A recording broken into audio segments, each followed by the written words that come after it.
Imagine करो तुम एक ऐसी फाइट में हो जहां हारने का मतलब सिर्फ हार नहीं बल्कि तुम्हारा सब कुछ चला जाएगा। अब ये जरूरी नहीं कि ये फाइट किसी रिंग में हो, ये लाइफ की कोई भी लड़ाई हो सकती है, job, business, relationship, mental battle या कोई असली फिजिकल फाइट। लेकिन सोचो अगर एक मूव ऐसा हो जो हर लड़ाई जीतने की गारंटी देता हो, कोई ऐसा सीक्रेट वेपन जिससे सामने वाला चाहे जितना ताकतवर क्यों ना हो तुम हार नहीं सकते। आज मैं तुम्हें वही वन मूव बताने वाला हूँ जो तुम्हारी जीत को तय कर देगा। The biggest mistake people make in a fight. जब भी कोई फाइट होती है ज्यादातर लोग दो गलतियां करते हैं। इमोशंस में बह जाते हैं, गुस्से में, फ्रस्ट्रेशन में, ईगो में फिटो करने लगते हैं। उन्हें लगता है कि जितनी ताकत लगाएंगे उतना जल्दी जीतेंगे। लेकिन सच्चाई, इमोशनल लोग हमेशा हारते हैं। वो सामने वाले की चाल में फंस जाते हैं। सामने वाला जो चाहता है वही करने लगते हैं। सामने वाला उकसाता है और वो उसका रिएक्शन देने लगते हैं। और जब तुम सामने वाले की चाल में फंसते हो तुम अपनी पावर खो देते हो। और यही पर आता है वो वन मूव जो हर फाइट जितवा सकता है। The one move, control the frame. हर लड़ाई किसी एक चीज की होती है। फ्रेम कंट्रोल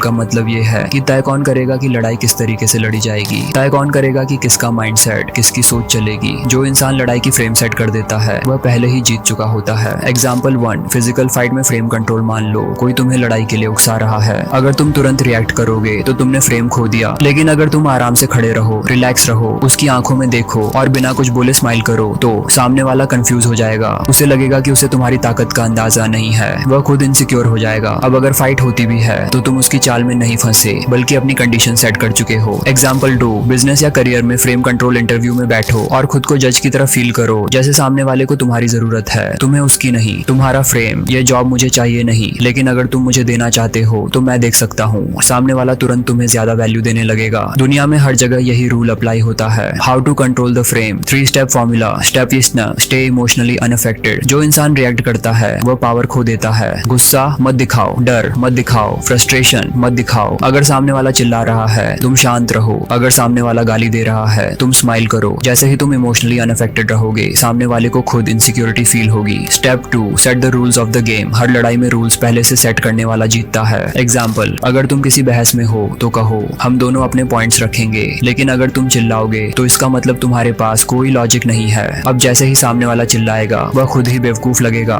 तुमने पहले ही रूल सेट कर दिया और अब खेल तुम्हारे हिसाब से चलेगा। Step 3, give illusion of choice. कभी भी सामने वाले को मत लगने दो कि तुम उसे कंट्रोल कर रहे हो। उसे ऐसा लगना चाहिए कि वह खुद चॉइस ले रहा है। एग्जाम्पल, अगर तुम किसी से कुछ करवाना चाहते हो तो कहो तुम इसे अभी कर सकते हो या 1 घंटे बाद, तुम्हारी मर्जी। असल में दोनों ही ऑप्शन तुम्हारे फेवर में है। जो इंसान सामने वाले को चॉइस देता है वह उसकी सोच को कंट्रोल करता है। The final lesson, power is in the mind. लड़ाई ताकत से नहीं माइंडसेट से जीती जाती है। सिर्फ वही लोग जीतते हैं जो रिएक्ट नहीं करते, फ्रेम सेट करते हैं, सामने वाले को इल्यूजन ऑफ चॉइस देते हैं। अब सवाल ये है, अगली बार जब तुम्हें किसी फाइट का सामना करना पड़ेगा तो क्या तुम इसे यूज करोगे?